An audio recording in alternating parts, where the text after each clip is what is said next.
Earth's final warning. Stop attacking or we stop pretending to be civilized. Chapter 1. Contact and Catastrophe. 1. 200 words. The world didn't end when the sky split open. It should have. The sheer scale of the alien armada, black monoliths larger than mountains, floating silently above Earth's atmosphere, should have turned every world government to ash, every religion into madness. But humans had always stared into the abyss and grinned. And so, when the Vol Ascendancy arrived and gave Earth 24 hours to surrender, Earth gritted its collective teeth and got to work. Commander Alira Vasquez stood in the war room buried beneath the Rocky Mountains, a place once built for nuclear Armageddon. Now, it had been hastily retrofitted for something even more improbable.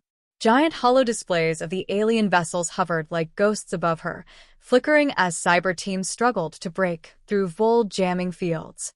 "They're not answering any of our diplomacy packets," said Dr. Samuel Rhee, his voice laced with frustration as he tapped furiously on a jury-rigged data pad.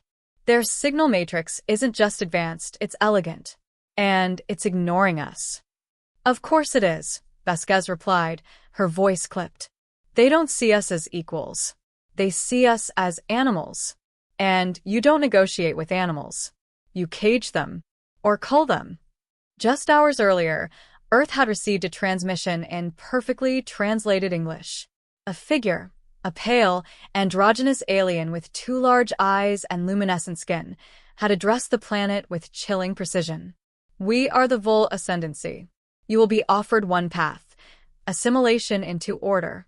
Your biology will be preserved. Your cultures are irrelevant. Resistance is irrational.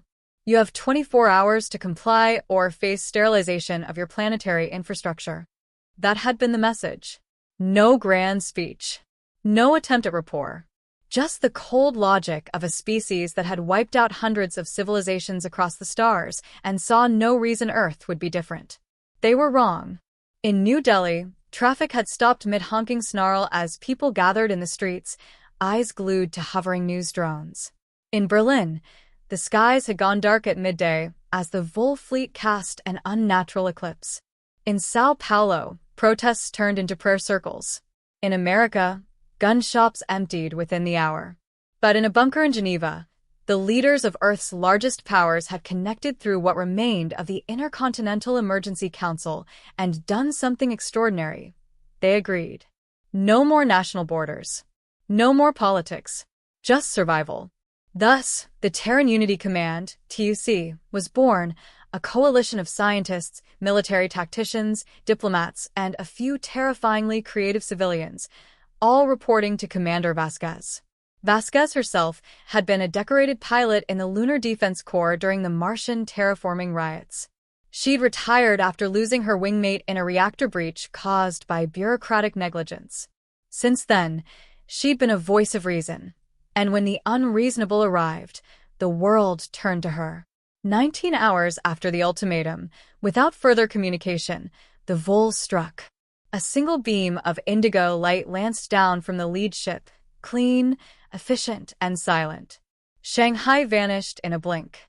No fire, no smoke, just a crater where life had been. It was a demonstration. Their version of knocking on the door. The world screamed. But it did not collapse. Within 10 minutes, Earth's first counteroffensive was launched. It wasn't pretty. A coalition of hackers in Seoul, Reykjavik, and Nairobi, using a mix of stolen AI algorithms and code snippets from retro video games, infiltrated the Vol's signal mesh, not to control it, but to annoy it. Thousands of contradictory signals, self-replicating audio loops, and simulated emergencies flooded their systems. Simultaneously, a former robotics startup in Buenos Aires, now repurposed as a Black Ops drone manufacturer, launched a coordinated attack using swarm bots designed for agricultural seeding. Retrofitted with shrapnel payloads and guided by line-of-sight lasers, the drones slammed into one of the smaller cruisers parked above the Indian Ocean. The Vol did not consider this attack a threat. They did not have a word for desperation-born genius. The cruiser exploded. In the bunker, the silence was palpable. Did we just kill one?" whispered Rhee. Vasquez didn't blink. "Looks like it." Around the world, Cities erupted in cheers. People danced in the ruins. Survivors of Shanghai wept with joy and fury. For the first time in history, Earth had struck back, not just with hope, but with effectiveness. The Vole did not take it well.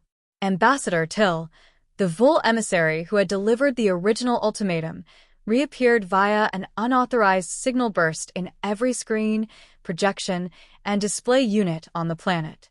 Even unplugged monitors flickered to life. Illogical.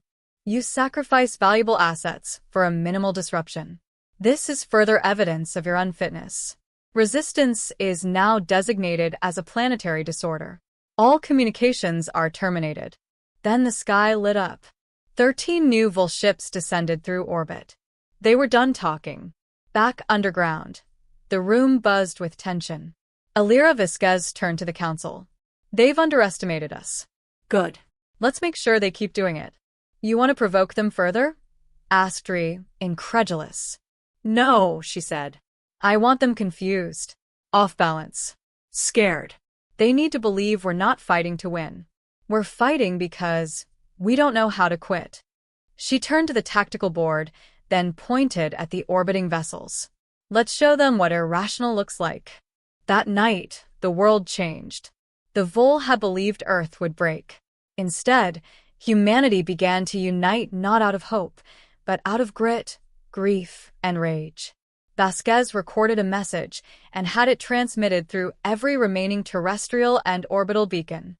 The language was simple. The tone was cold. To the Vole ascendancy. We understand now.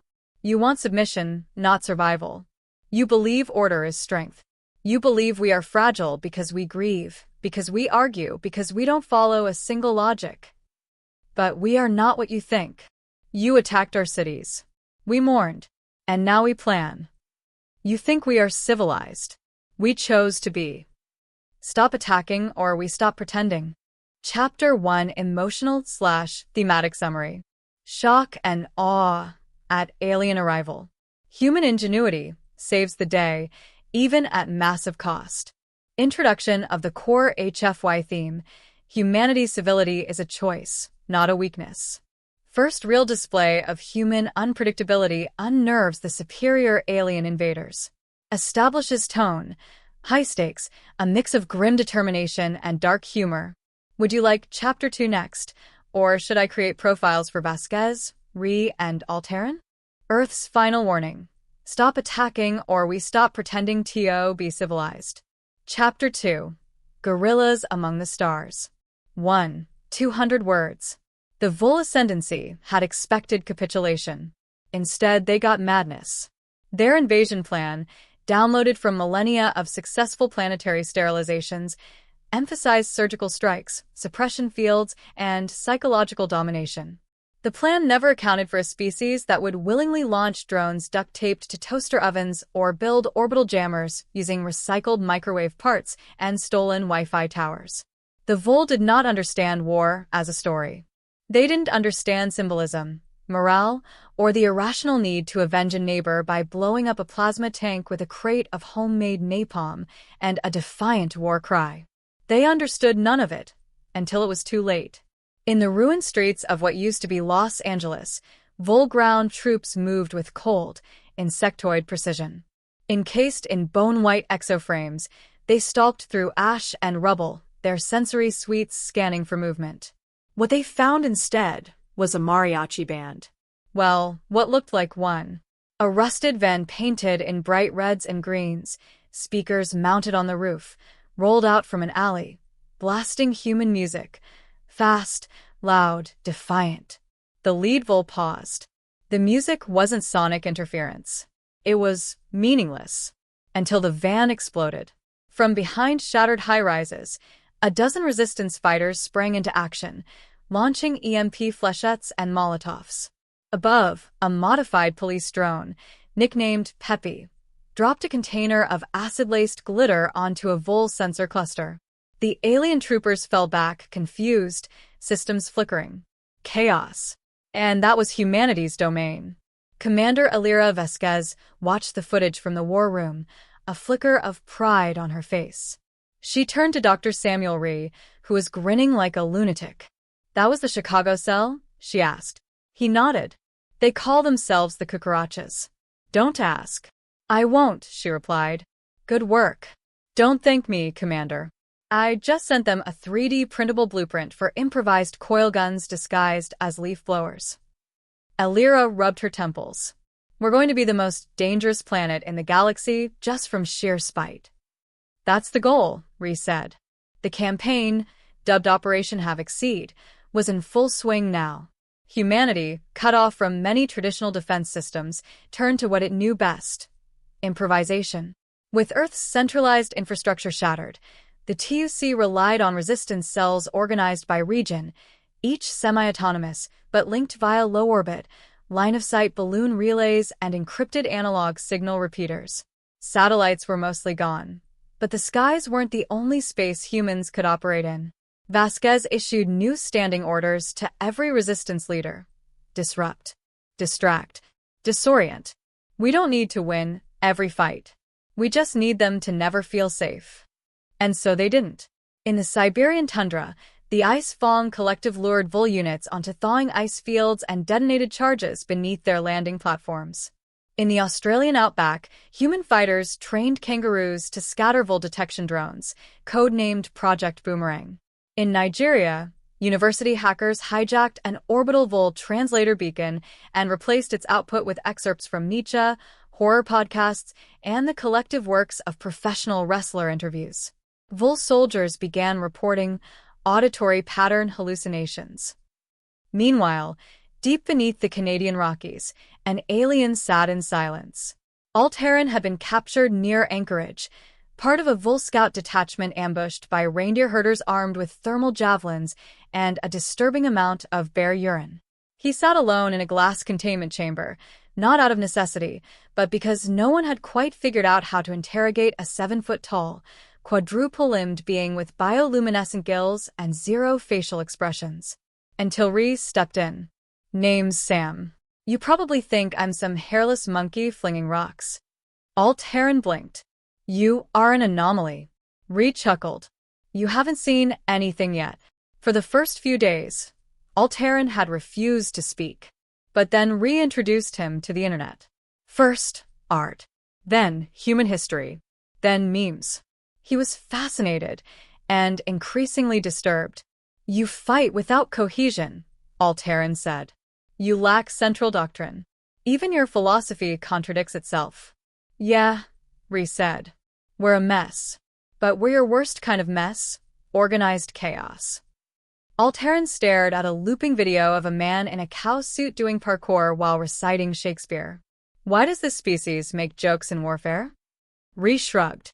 "Because if we didn't laugh, we'd go mad. And if we go mad, we win anyway." The turning point came in Nairobi, where the remnants of the African space elevator had been converted into a guerrilla launch platform. Human engineers re-energized the carbon fiber tether with volatile plasma coils. As a Vol dreadnought descended for planetary scans, the tether was remotely activated, lashing upward with the force of a god's whip. The dreadnought's hull cracked like an egg. Pieces rained down for miles. Vol Command was stunned. That platform was supposed to be non-functional, obsolete, abandoned. They still didn't understand. Humans never throw anything away that might still explode. Vol ground morale began to crack. They encountered traps in rainforests, mountains, swamps. Resistance cells ambushed them in ways they couldn't predict. Human warfare was personal, psychological, petty. The Vol language didn't have a word for spite. Now it needed one. A Vol war analyst recorded. "The enemy exhibits emotionally driven decision trees. Tactics are seemingly random, but exhibit lateral thinking unmodeled by current AI. Civilian units act independently. Entire planet functions like a decentralized swarm of madmen." Which, according to Rhys, meant, they're starting to get it. But not everyone on Earth was on board. A faction of Earth's former elite, billionaires, corporate technocrats, ex-generals, argued for surrender. "We're throwing stones at a starship," one of them argued on a rogue broadcast. "It's unsustainable." They weren't wrong. Vasquez watched as footage rolled in of destroyed towns. Entire regions gone dark. Radiation spikes in the American Midwest. And yet she saw something else. Children painting bull skulls with glow-in-the-dark crayons. A soldier holding position in a trench while live-streaming the Jeopardy! Theme on repeat.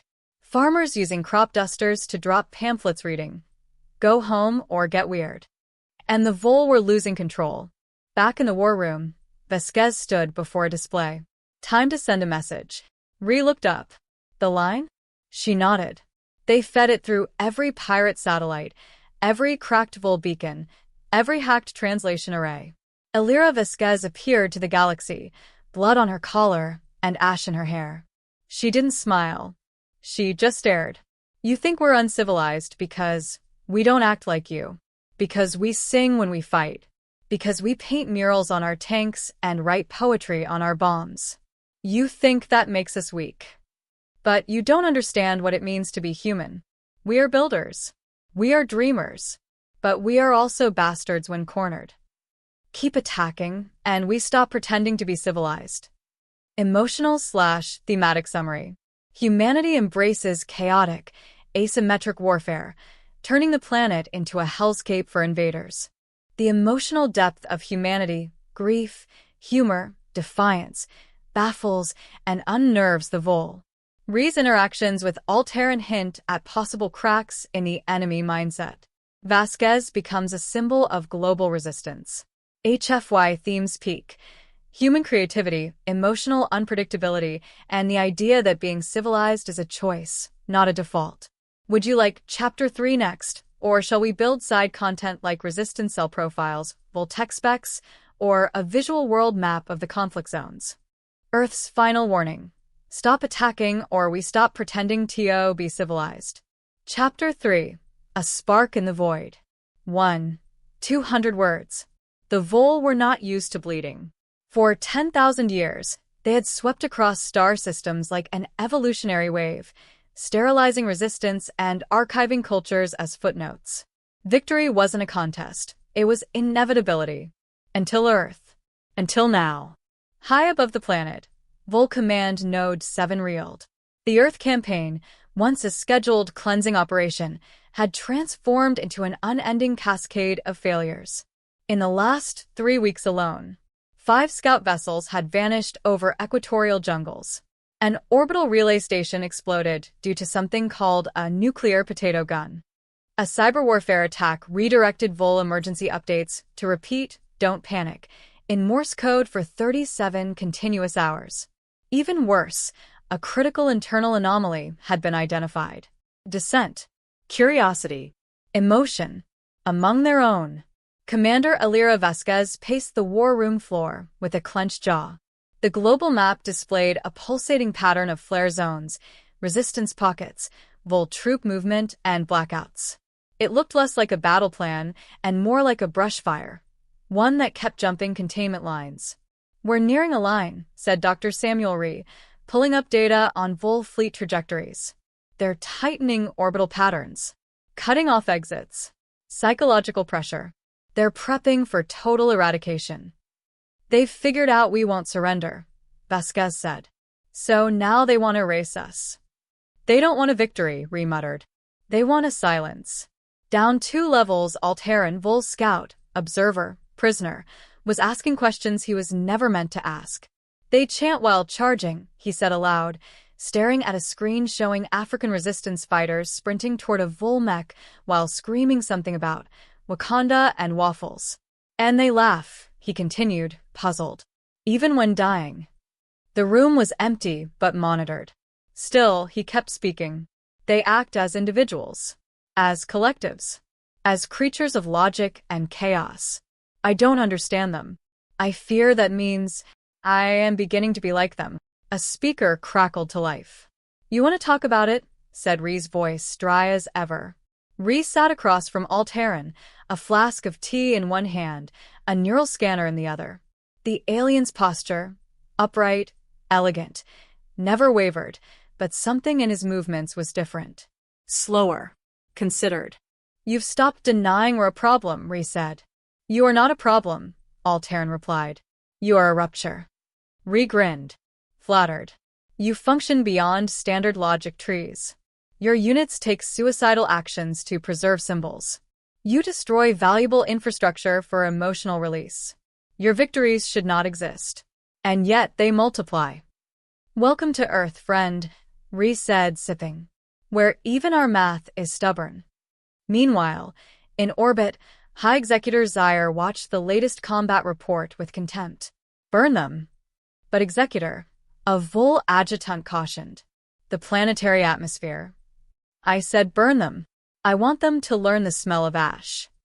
Within the hour, the Vol deployed their scorched atmosphere protocol, orbital plasma nets that superheated the ionosphere above Western Europe, triggering massive wildfires and EMP blasts. Dozens of cities went dark. Hundreds of thousands were cut off. It should have been a death blow. Instead, the French sabotaged the satellites, using parts from a 1997 space telescope and an espresso machine. The skies cleared within 2 days. In the ruins of Marseille, Vasquez arrived unannounced. The fires were still smoldering. Bodies were still being pulled from wreckage. But what stood out was what had been built.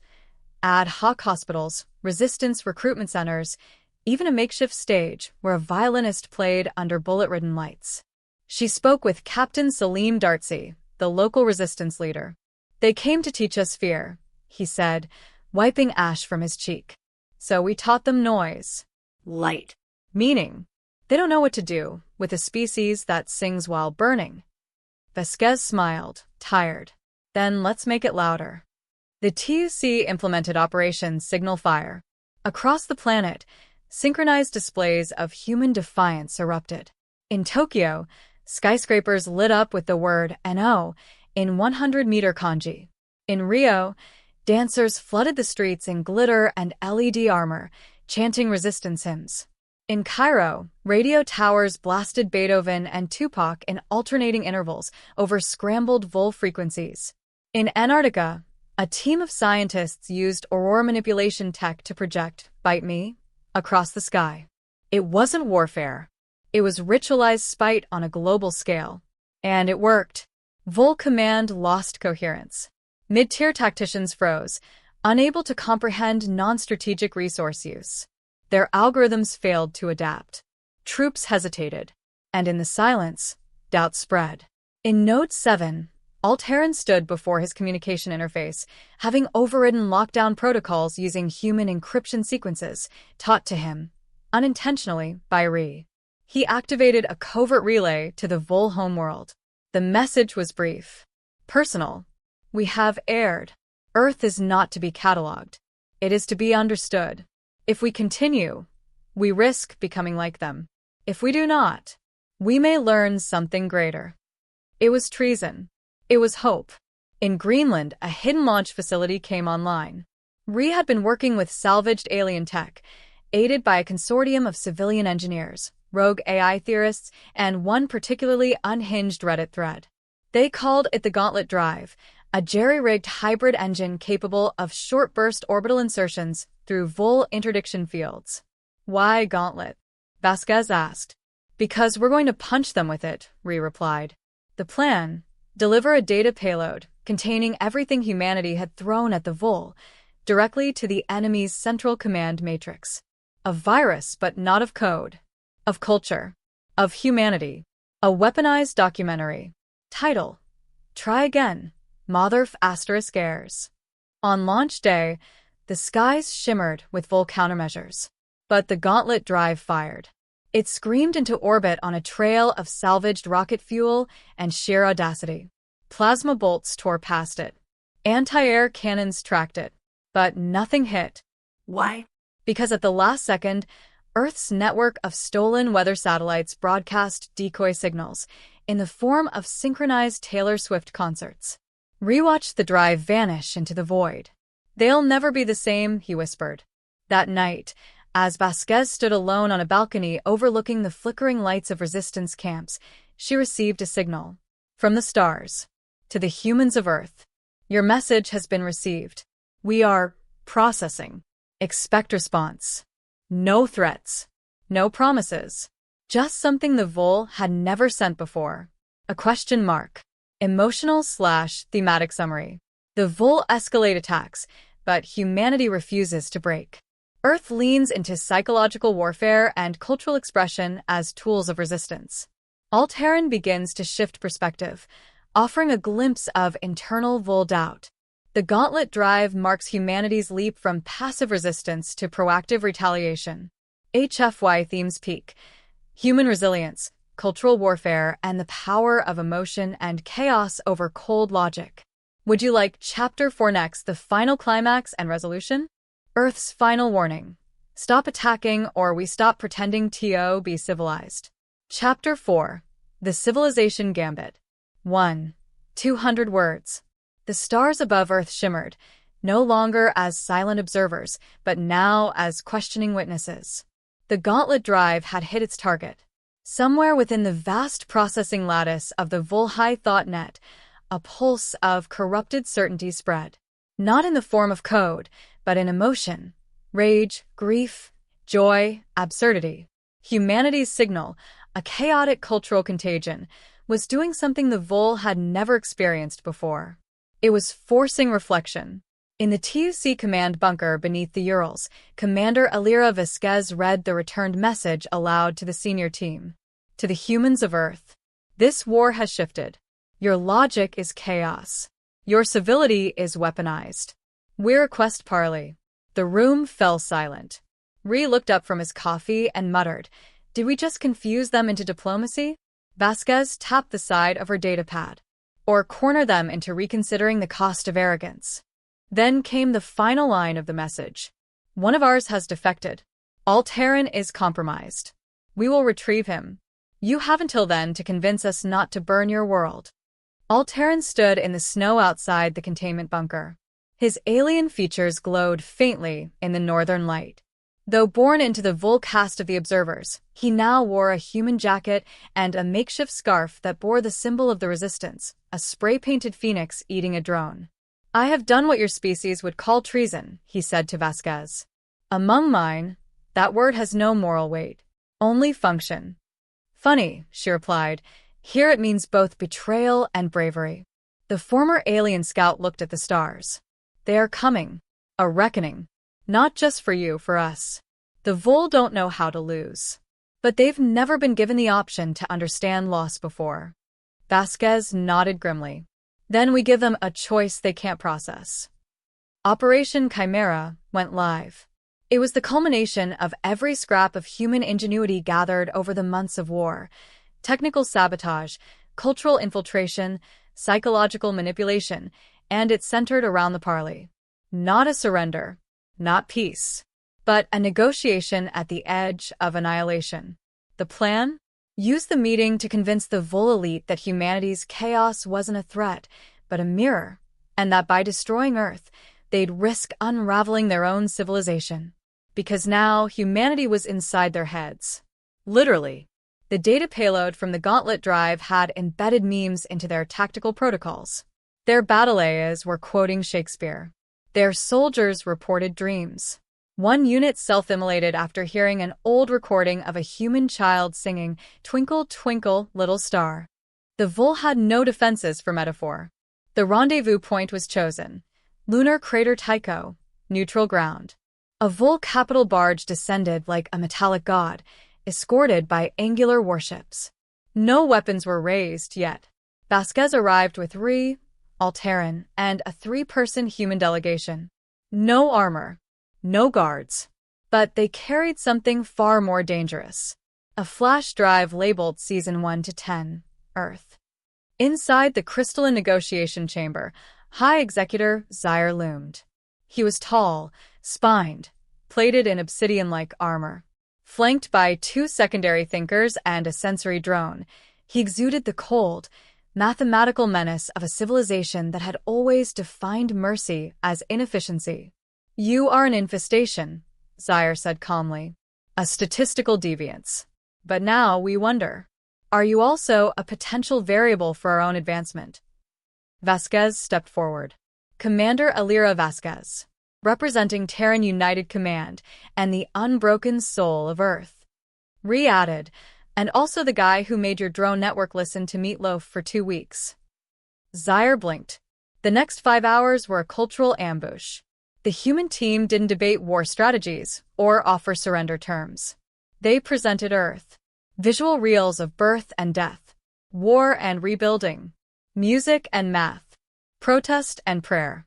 A looping 3D sculpture of the Voyager Golden Record, but distorted to pulse in sync with VOL language algorithms. Samples of emotion-laced art injected with simulated VOL empathy layers, enough to cause neuroresonance in executor-level minds.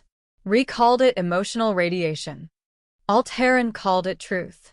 Vasquez simply said, "This is what you wanted to erase." The final blow came from Altair himself. He stepped forward and removed his translator module. When he spoke, it was in pure VOL, a sound like chimes breaking in a vacuum.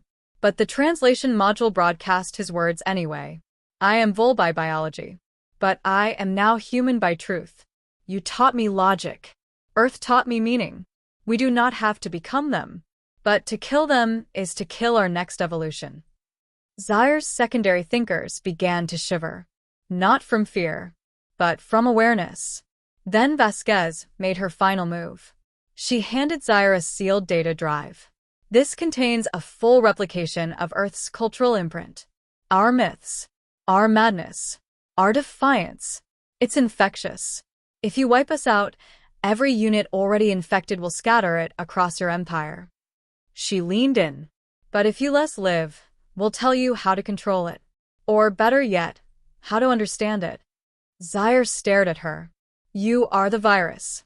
And the antidote." She smiled coldly. "We're civilization. But only because we choose to be." The decision took 1 minute.